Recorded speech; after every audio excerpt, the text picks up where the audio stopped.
que aprueban la marihuana, que la aprueben, que aprueban el aborto, que lo aprueben. Yo voy al cielo, amén. ¿Dónde está mi Jesús? Denle un aplauso al Rey por el predicado.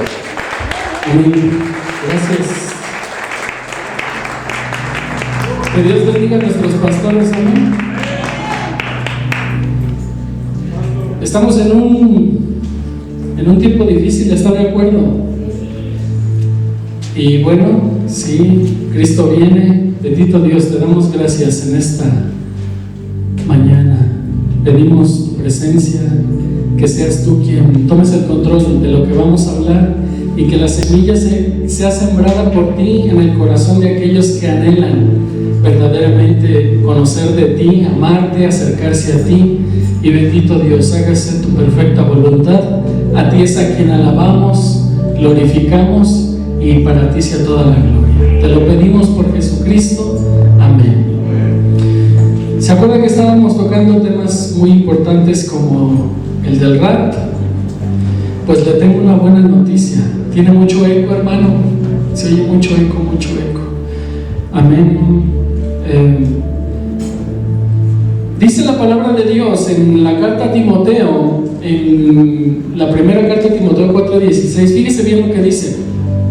Vamos a tocar muchas citas por si quiere mejor apuntarlas, luego las checa. Me voy un poquito rápido. Ponga mucha atención a lo que vamos a ver.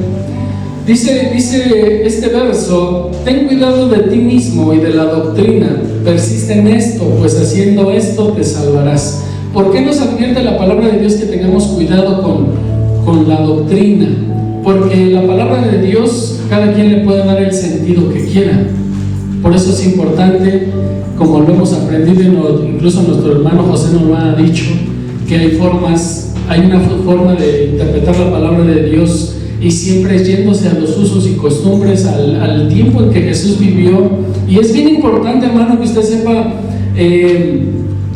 el momento en el que Cristo habla, o los apóstoles, hacia quién es dirigido el mensaje, y conocer quizás en aquellos tiempos cómo o qué significado tenían esas palabras. Le voy a decir por qué. Hay cosas o hay palabras o versos que nosotros podemos decir y que tienen un significado para nosotros como mexicanos, y créanme que en el pueblo judío o para Israel tiene otro sentido. Y cuando nosotros descubrimos ese sentido que le da el pueblo de Israel o que Jesús quería dar, entonces el panorama para nosotros se nos amplía, se nos va a abrir, y vamos a darnos cuenta que el sentido del contexto de lo que estamos leyendo nos lleva a otra cosa. Por eso es muy importante que cuando leemos no solamente tomemos un verso, sino que leamos verdaderamente el contexto. Y si puede investigar los usos y costumbres del pueblo de Israel y a quién era dirigido el mensaje que se daba, pues todo esto es muy importante. Habíamos estado estudiando cómo, por ejemplo, la palabra rapto, del griego rapid, significa arrebato o desaparición, pero también veíamos otra palabra que es arrebato, que del griego arpazo, que significa sacar con urgencia, ser quitado de ese lugar, pero rapidísimo por lo que podía venir. Entonces, ahora quiero decirle, por ejemplo, a lo mejor me veo muy insistente, pero esto es muy importante. El mensaje a las 7 iglesias, hemos aprendido que ha sido mensaje a los 7 tiempos que ha tenido la iglesia en el mundo después de que Cristo se va. Nace la iglesia cristiana, y el mensaje a las 7 iglesias es un mensaje cronológico, y hoy estamos viviendo un tiempo que es el mensaje a la iglesia número 7, que es a la iglesia Laodicea. Pero hay otra cosa. ¿Sabía usted que los 7 tipos de iglesia o los 7 tipos de mensajes que se dan a las iglesias también son los 7 tipos de cristianos que existen en las iglesias? Por eso es importante que conozcamos estas cartas, porque solamente dos de las cartas no recibieron reprensión de parte de Dios, que fue la iglesia de Esmirna, la número 2, y que fue la iglesia de Filadelfia, que significa fiel. Son las únicas iglesias que no recibieron una reprensión. Al contrario, cuando tocamos este tipo de mensajes, se nos aconseja que usted y yo seamos cristianos, que seamos hombres con ese espíritu de estilo de vivir que tenía Esmirna y que tenía Filadelfia, porque de los demás todos son reprendidos y a todos se les advierte que si no salen de su modo, estilo, forma de vivir, entonces recibirán algo de parte de Dios. Estamos en el tiempo del séptimo mensaje que a las iglesias, que es la Odisea, y podemos darnos cuenta que es peligroso, porque es donde dice Dios que por tanto ni eres frío ni caliente, que eres tibio y que Él aborrece a los tibios. Entonces es un mensaje duro, es un mensaje fuerte, que nosotros tenemos que tener cuidado de eso, porque ¿quién va a querer ser reprendido por parte de Dios de esa manera? Mire, en el libro de Apocalipsis hay un verso, Apocalipsis capítulo 3, verso 10, que dice: por cuanto has guardado la palabra de mi paciencia, yo también te guardaré. Yo no he encontrado en la palabra de Dios un verso que me diga que no va a existir el rapto, o que no va a existir antes de la tribulación. Hay quien dice, no, pero es que hay tribulación y hay ¿cómo se dice esta palabra? Ellos llaman dos tipos de tribulación y dicen que la iglesia sí pasa, pero mire, créame que yo he estudiado y no he encontrado un verso que me diga que la iglesia va a pasar la tribulación. Al contrario, el mismo griego nos enseña con la palabra arrebato, que es sacado de urgencia, pero en este verso que vamos a leer ahora, y que parte de él lo vamos a leer en griego, vamos a poder darnos cuenta que incluso no exactamente cuando va a comenzar la tribulación vamos a ser sacados, sino aún es con anticipación. Porque si usted y yo checamos, por ejemplo, el tiempo de Enoc y de Noé, y checamos con cuánta anticipación Dios saca a Noé, es mucha. Ahora, antes de leer este verso, quiero decirle algo. Ya habíamos visto lo de quién era Enoc, y ya habíamos visto quién era Noé, y vimos que Enoc fue arrebatado. Amén. Pues ¿qué creen, hermano? Desde ahí Dios ya nos estaba enseñando cómo todo lo que puede pasar en un tiempo pasado es un símbolo y figura de lo que va a pasar en un futuro. Enoc representa la iglesia, y el pueblo de Israel representa a Noé. Y obviamente el arca siempre ha sido Jesús, el Salvador, el instrumento que va a ser usado para salvar. Pero fíjese, Enoc es la representación simbólica de la iglesia que va a ser sacada, que va a ser llevada, que significa arrebato, arpazo, ser sacado con urgencia. Noé y el arca representan al juicio de Dios que viene sobre la tierra, pero cuando el pueblo de Israel está aquí, que representa la semana 70, la última de Daniel. Estamos en la semana 69, todavía no empieza la semana 70. Comienza yéndose la iglesia de este mundo, siendo sacada. Entonces comienza la última semana, que es para el pueblo judío, y Noé representa esa última semana. Noé representa ese juicio, y el arca representa a Dios, que va a estar ahí para poder salvar a su pueblo de Israel, restaurarlo y salvarlo. Amén. Hasta ahí vamos bien. Ahora sí, Apocalipsis 3:10 dice: por cuanto has guardado la palabra de mi paciencia, yo también te guardaré. Y luego viene una palabra en griego que significa tereseo ek, que significa te libraré antes de la hora. Si nosotros nos ponemos a descifrar cuánto para Dios equivale una hora, pues para Dios un año o 1000 años es un día. Imagínense cuánto representa una hora. Entonces Dios nos está enseñando cómo con anticipación va a sacar a su iglesia. Pero necesita Dios ¿qué? que su pueblo lo sepa, que esté enterado, que de veras conozca. La palabra de Dios enseña que nadie conoce el día y la hora. Amén. Pero ¿qué creen? Que sí nos dejó el tiempo en que Él va a venir, pero no sabemos el día ni la hora. Es correcto, pero sí nos dejó algo que hoy, el día de hoy, usted va a aprender cuándo es el tiempo en que Dios va a venir.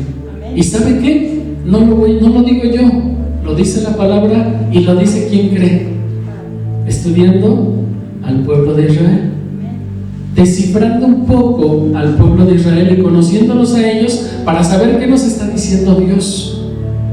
Porque nosotros no somos judíos, pero sí somos un pueblo adquirido por Dios. Somos un pueblo que somos injertados en un olivo que es el auténtico, que es el original, que es Israel. Pero eso no quita de que nosotros seamos parte de Dios. Amén. Dice que es con anticipación, significa con anticipación. Este verso de Apocalipsis capítulo 10 en el griego diría así: Tereseo tes horas perasai, que significa es para librarnos de la prueba, liberación antes de que ocurra algo insoportable. ¿Se imagina? Insoportable. Algo que quizás se convierta en increíble para los pueblos, para los ojos de ver. Y me di la tarea de buscar versos que respalden todo esto, que no se quede nada más en que es que dijo, pero ¿dónde está el respaldo? En estos domingos hemos estado estudiando y hemos visto muchos versos. Hay uno en Isaías 57:1 que nos da esa anticipación de ser sacados antes de la aflicción. En el libro de Éxodo, capítulo 10, verso 21 al 23, hay un ejemplo bien claro, hermanos. Por eso es importante que conozcamos. ¿Se acuerdan cuando el pueblo de Israel o el pueblo de Dios fue cautivo en Egipto? Cuando comenzaron a llegar las plagas, hubo una en especial que fueron tinieblas. Dice que se podían palpar las tinieblas. Pero dice que Egipto estaba en tinieblas, pero los hijos de Dios estaban en luz. ¿Cuánto le gusta de diferencia de distancia que había para que el pueblo de los judíos estuviera en Moab y los egipcios a qué distancia? Estaban juntos. ¿Y cómo era posible que ellos estaban en tinieblas, pero los hijos de Dios estaban en luz? Porque ese es el Dios que predicamos. Ese es el Dios que para el mundo es imposible creer que puede hacer esas grandes cosas y que se anticipa a nosotros para decirnos que vamos a ser sacados antes de que cualquier cosa insoportable pueda suceder. Desde lo fuerte, hermano.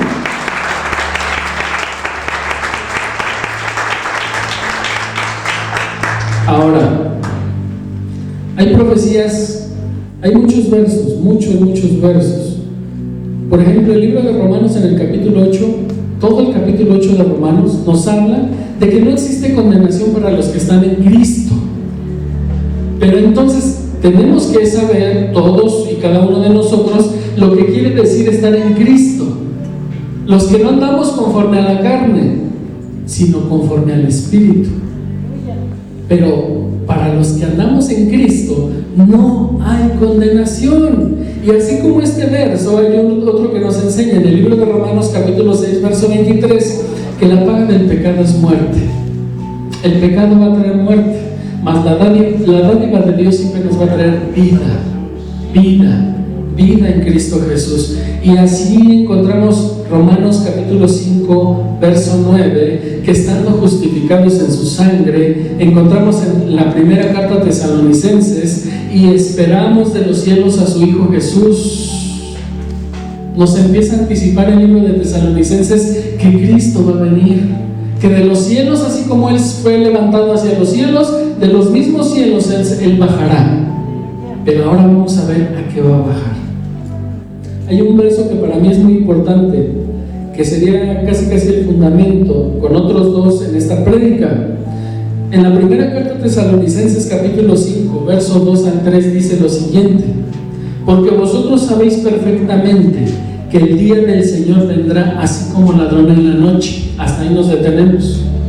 Dice, porque vosotros sabéis, está anticipando que ya sabemos, que nosotros sabemos perfectamente que el día del Señor vendrá así como ladrón en la noche. Muchos confunden que el día del Señor vendrá con la segunda venida de Cristo. No se refiere a la segunda venida, sino lo aclararía el apóstol Pablo. Está diciendo que nosotros sabemos perfectamente que el día del Señor vendrá, el rapto, su llegada al cielo para recibir a los muertos primeramente, y posteriormente los que vivimos seremos transformados.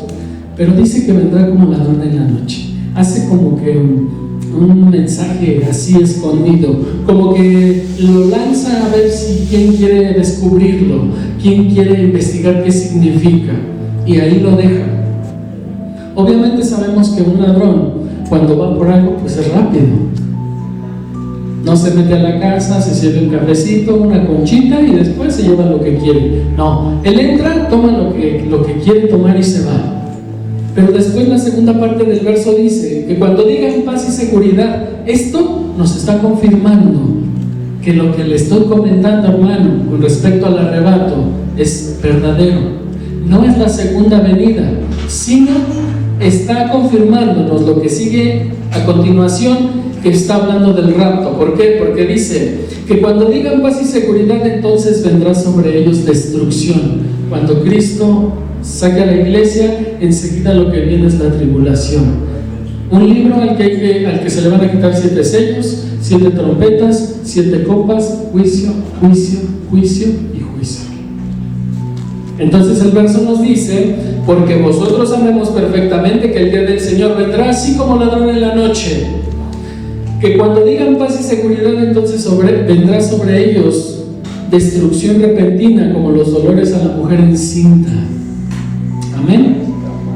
Ahora, hay versos que sí nos especifican que la iglesia no pertenece a este mundo, y por lo tanto, como no pertenece a este mundo, pues tenemos que ser sacados antes de cualquier juicio, de cualquier situación que vaya a venir a este mundo. Nos lo ha comprobado Noé, lo hemos visto a lo largo de la historia del pueblo de Dios, cómo sí nos deja esa enseñanza a Dios.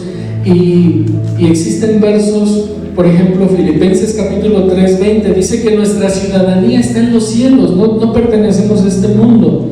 Primero de Pedro capítulo 2, está el apóstol Pedro exhortando y dice, dirigiéndose a las personas que les hablaba, les decía, os ruego que como extranjeros y peregrinos, se está refiriendo como alguien reconociendo desde el momento que están ahí que no son de este mundo.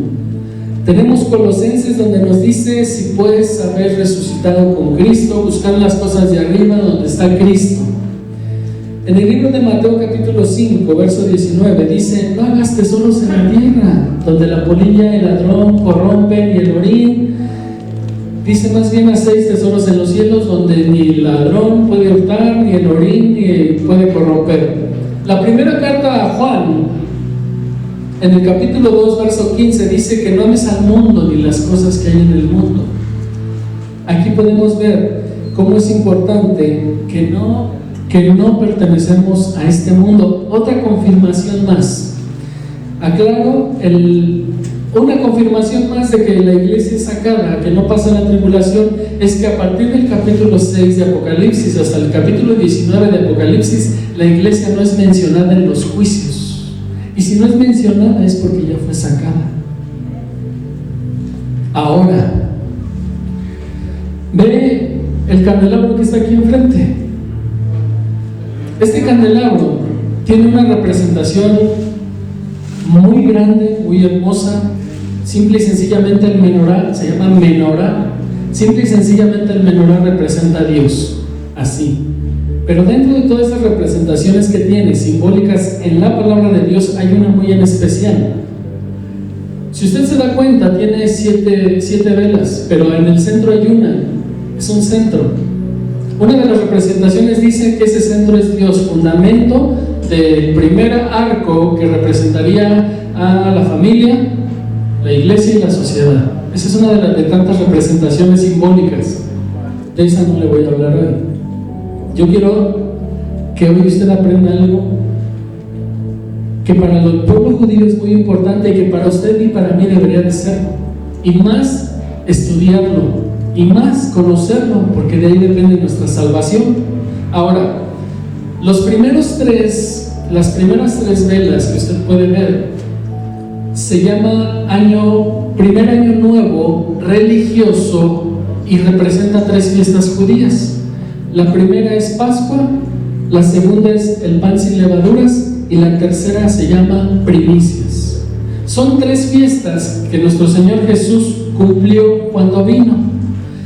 En medio, la que soporta el candelabro se llama la fiesta de Pentecostés, y es la fiesta que representa la venida del Espíritu Santo. Cristo se va, cumple estas 3 fiestas que se llaman también fiestas de primavera. Primer año judío religioso, fiestas de primavera, Pascua, panes sin levadura y primicias. Cristo las cumple, sigue la fiesta de Pentecostés, Cristo se va, llega el Espíritu Santo. Después sigue una fiesta que es muy importante que se llama trompetas. Y ahí es donde yo quiero hablar con usted. Y muy seriamente, hermano. Porque créame que no estamos para llevar una vida o para vivir pensando que nada pasa y nada sucede. ¿Qué es esta fiesta de las trompetas? Después de Pentecostés, que es la vela del medio, siguen otras 3. Amén. Trompetas, expiaciones y tabernáculos, 3 fiestas más. Esas 3 fiestas se conocen como fiestas de otoño o segundo año secular de fiestas de otoño. En el calendario judío existen 2 años. Primer año, que representa a las primeras 3 fiestas de primavera, y al segundo año secular, que representa a las fiestas de otoño. Pero en esta segunda, después de Pentecostés, sigue una muy importante, que es trompetas. Y ahí es donde tenemos que conocer usted y yo esto muy importante. En el libro de Éxodo, capítulo 19, verso 18, está representado el rapto, hermano. Apúntelo y estúdielo en su casa. Éxodo capítulo 19, verso 18 al 19. Y es una representación cuando Dios baja al monte, y el monte tiembla, y la tierra tiembla, y todo el pueblo que había sido sacado de Egipto le da miedo. Y Dios le dice: sube tú, Moisés, ven acá. Desde ahí Dios ya le estaba enseñando a Moisés lo que iba a hacer en un futuro. Le estaba diciendo a Moisés: a las faldas del cerro hay un límite donde el pueblo no puede pasar. Tú sí puedes pasar juntamente con Aarón. Pero Dios le estaba enseñando ya a Moisés que el pueblo que es pueblo tiene que subir a Dios a un monte. Nosotros no vamos a subir un monte, nosotros nos vamos a encontrar con Él en las nubes. ¿Se da cuenta, hermano? Que esto del rapto no es una mentira como muchos dicen, como muchos creen. Ahora sí, ¿por qué le digo yo que la palabra de Dios nos enseña que del día y la hora nadie conoce? Pero los tiempos tenemos que conocerlos. Y aquí es donde entramos a la fiesta de los judíos llamada trompetas. En Levítico capítulo 23, Dios da la ordenanza de festejar esta fiesta, así como en el Salmo 81. Todo este salmo habla de este festejo. Pero esta fiesta, en Levítico, Dios le da la ordenanza a Moisés de celebrarla el día séptimo, de acuerdo al calendario judío. Si nosotros checamos un calendario judío, no es igual al de nosotros. Pero en el libro judío, el mes que corresponde al mes séptimo se llama Tishri. Este mes, en el nuestro, pertenece al mes de septiembre. Ojo, el que tenga oídos, que oiga. Pertenece al mes de septiembre la fiesta llamada de las trompetas, que su significado, o hoy en día los judíos le pueden llamar también Rosh Hashanah. que significa cabeza del año, porque es el principio, la fiesta de las trompetas del segundo año secular de los judíos. El Salmo 81 respalda todo lo que le estoy diciendo, así como Éxodo capítulo 19 y Levítico capítulo 23. Ahora, ¿qué sucede en una fiesta de las trompetas? Esto es lo que sucede. En la fiesta de las trompetas se toca yo le había dicho anteriormente que se tocaba 7 veces la trompeta. No, ahí me equivoqué. La fiesta de las trompetas son 100 toques de trompetas. 3 toques, solo existen 3 toques. Y cada toque se toca 33 veces en este orden. Por ejemplo, el primer toque se llama tequía, que es al despertar. Pero ese toque en los días de la fiesta se toca 33 veces. El segundo toque se llama Shevarim, que es como a mediodía cuando se toca 33 veces durante las fiestas de la trompeta. El tercero se llama Tehuá, que es cuando cae la noche y se toca 33 veces durante la fiesta de las trompetas. Pero nos falta un toque, que sería el número 100. El número 100 se llama Tekiah Gadolá. Este toque es el toque más importante porque es el que señala el final de la fiesta o las fiestas de las trompetas. ¿Qué es lo importante en esto? Vamos a leer. Acompáñenme al libro de la primera carta a los Corintios. Este es muy importante que lo leamos. Primera carta a los Corintios, capítulo 15. Aquí es donde yo le digo, hermano, lo importante que es centrarnos no solamente en lo que dice la palabra, sino investigar al pueblo judío, cómo lo dijo Jesús, qué significado tenía y hacia qué iba dirigido, de qué nos estaba hablando. Nunca se conforme, hermano, solo con leer. Yo me he cansado de decirle a la iglesia, hermanos, investiguen, lean, no nada más, y eso los que leen, porque muchos ni leen. Agarre su Biblia, no se ponga a leer 50 capítulos, agárrese 5 versículos, pero enséñese, hermano, enséñese a investigar, a buscar cuándo lo dijo Jesús, cómo lo dijo, a quién se lo estaba diciendo, qué quería decir. Porque todo eso, en esa manera que profundicemos la palabra, la misma palabra dice escudriñar las escrituras, porque a vosotros os parece que ellas dan testimonio de mí y nos dan vida eterna. Pero el que no conoce la escritura, ¿cómo va a tener vida eterna? ¿O cómo va a conocer a Dios si no se atreve a escudriñar, a buscar?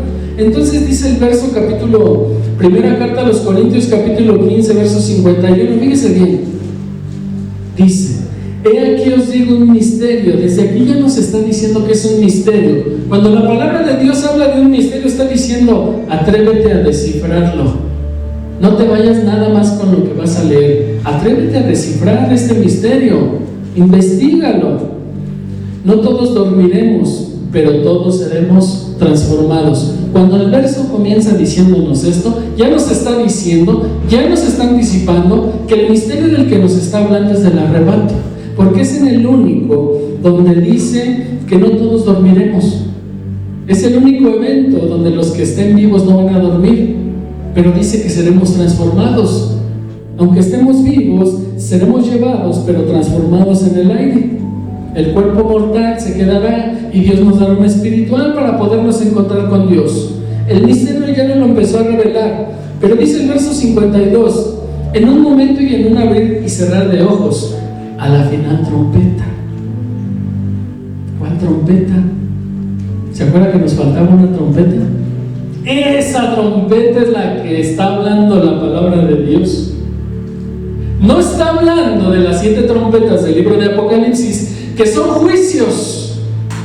Está hablando de la última trompeta. Dice: En un momento y en un abrir y cerrar de ojos, a la final trompeta. Pero hay algo más.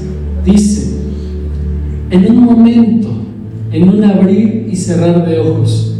Si usted y yo decimos o interpretamos en un abrir y cerrar de ojos, pues abrimos y cerramos los ojos y pensamos que eso es lo que nos estaba diciendo Jesús, o nuestro Dios le enseñó o le reveló al apóstol Pablo para que lo diera. Pues no, hermanos, ahí está el detalle. En el pueblo judío, para todos los judíos que celebran la fiesta de las trompetas, ellos saben que un abrir y cerrar de ojos se refiere a esto. El que tenga oídos para oír, que oiga. Se refiere al crepúsculo de la mañana o al crepúsculo de la noche. ¿Y qué es eso, hermano? Cuando va a amanecer, hay un momento en que la oscuridad de repente se quita y ya es de día. A eso se le llama crepúsculo. Eso es rapidísimo. De repente usted puede estar observando cómo está amaneciendo y está oscuro y de repente, de buenas a primeras, amanece. Eso que tardó en amanecer se le llama crepúsculo. Para los judíos ese momento se llama abrir y cerrar de ojos. Pero así como sucede en la mañana, sucede en la noche. Y esos dos momentos se llaman crepúsculo, se llama en un abrir y cerrar de ojos. Ahora, ya sabemos que las fiestas de las trompetas se festejan en septiembre. En septiembre cualquier crepúsculo de la mañana o cualquier crepúsculo de la noche dice que sonará la última trompeta. O sea que tengo chance de pecar todo el año y en septiembre santificarme. El que tenga oídos para oír, que oiga. Pero eso no es todo, hermano. Dice el verso que a la final trompeta, porque se tocará la trompeta y los muertos serán resucitados. Pero ¿quién va a tocar esa trompeta? ¿Se acuerda que por ahí dice un verso? Que con voz de arcángel y con trompeta de Dios descenderá de los cielos. ¿Quién? El novio. El que va a tocar la última trompeta es Él, nuestro Señor Jesús, que va a descender al cielo, en los cielos, y le va a decir a su novia, novia mía, y va a tocar la trompeta. Algo específico de esta trompeta es que cuando se tocaba, es la única que se toca con un sonido muy largo, hasta que el que toca la trompeta se le acaba el aire y ya no puede más. Pero es un sonido que es de menos a más. Y así descenderá Dios a las nubes tocando la trompeta. ¿Y sabe qué? Esa trompeta no la va a oír el mundo.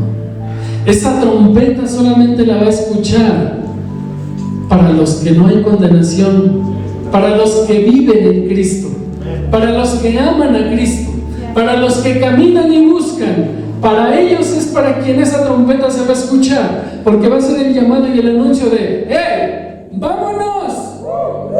Y entonces los muertos resucitarán, y después los que estemos vivos seremos transformados y nos encontraremos con Él en las nubes.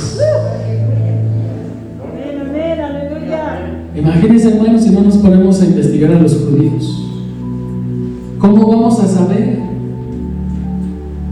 Es importante, ¿ya vio?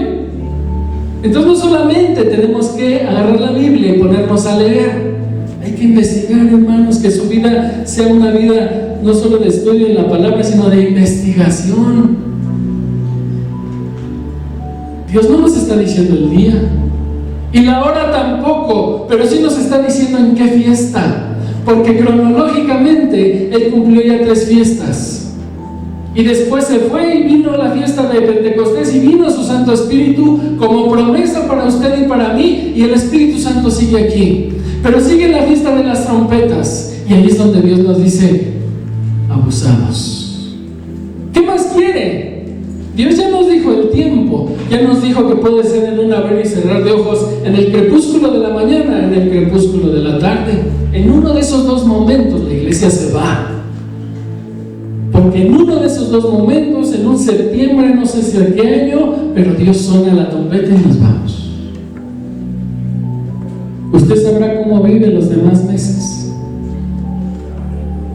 Ahora, fíjese, yo me he encontrado con muchas personas que se aferran a que no hay rapto, que se aferran a que es una doctrina de mentira. Solo para cerrar, acompáñenme, Apocalipsis capítulo 4, verso 1. Y solamente para confirmar y para que usted vea, iglesia, pueblo, que así como Dios ya nos dejó con anticipación acontecimientos en el Antiguo Testamento que nos enseñan que si hay un rapto y que nos enseñan que Dios no va a juntar al impío con el justo en un castigo, y así como Dios nos enseña y nos advierte que vivamos en santidad, que busquemos a Dios, que cerremos puertas de nuestra vida. Acuérdese que una mentira es suficiente para que el diablo pueda entrar. Si a usted le gusta el chisme, pues deje el chisme, hermano. O juzgar, o murmurar, o mira cómo vino hoy, o mira se puso esto. Hermanos, de veras, cuidemos nuestra vida, cuidemos nuestra comunión, dejemos de ver a los demás y de opinar si somos mejores que los demás o si lo podemos hacer mejor que los demás. ¿Sabe qué es lo que más tristeza me da? Que mucho pueblo puede pasar muchos años y sigue estando en una silla. Y algo que yo he aprendido es que cuando el alfarero va a moldear el barro, si el barro no está en movimiento, el barro no puede recibir nada.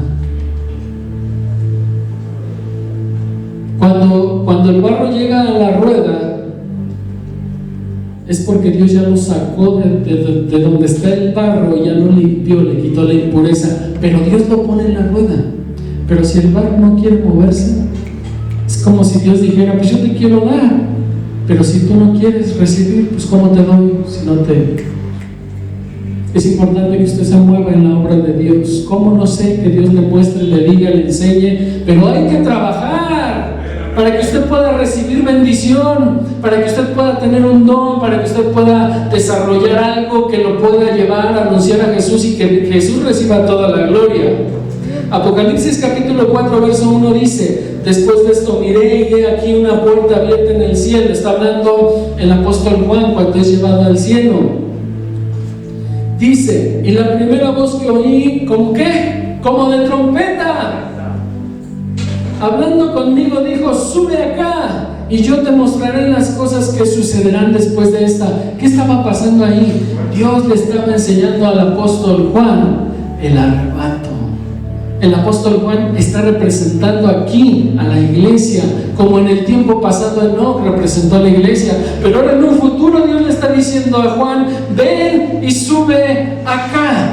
Dice que oyó un sonido como de trompeta. Nos está diciendo, hermanos, ahí está. ¿Qué más quiere usted saber, hermano?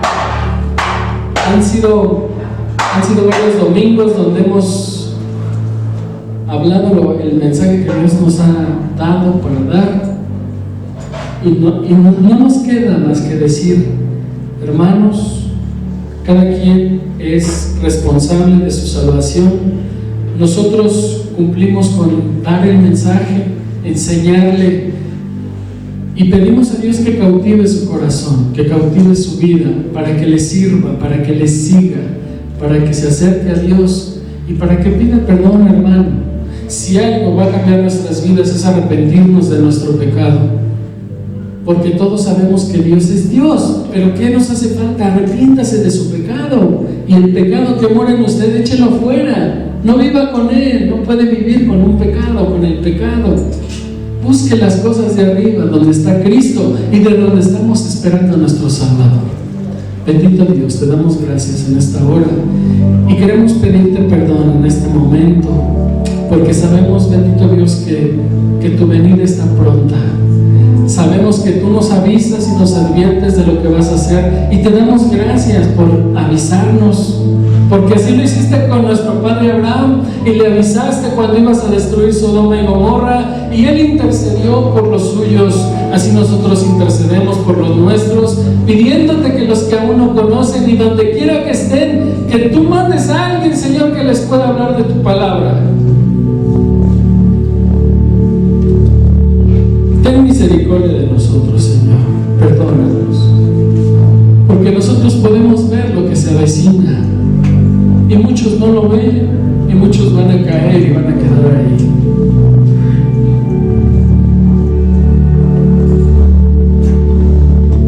A nosotros nos duele, Padre Santo, quizás como a ti te pueda doler, o quizás a ti te duele más, no sé.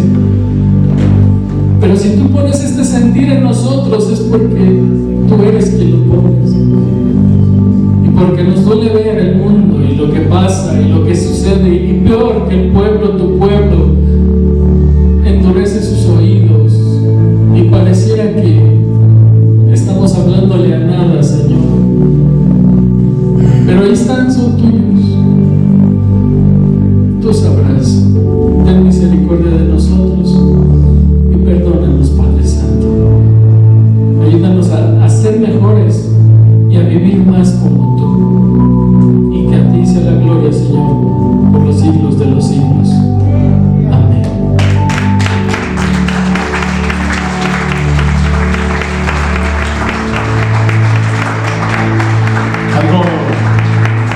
Algo que sucedió hace unos días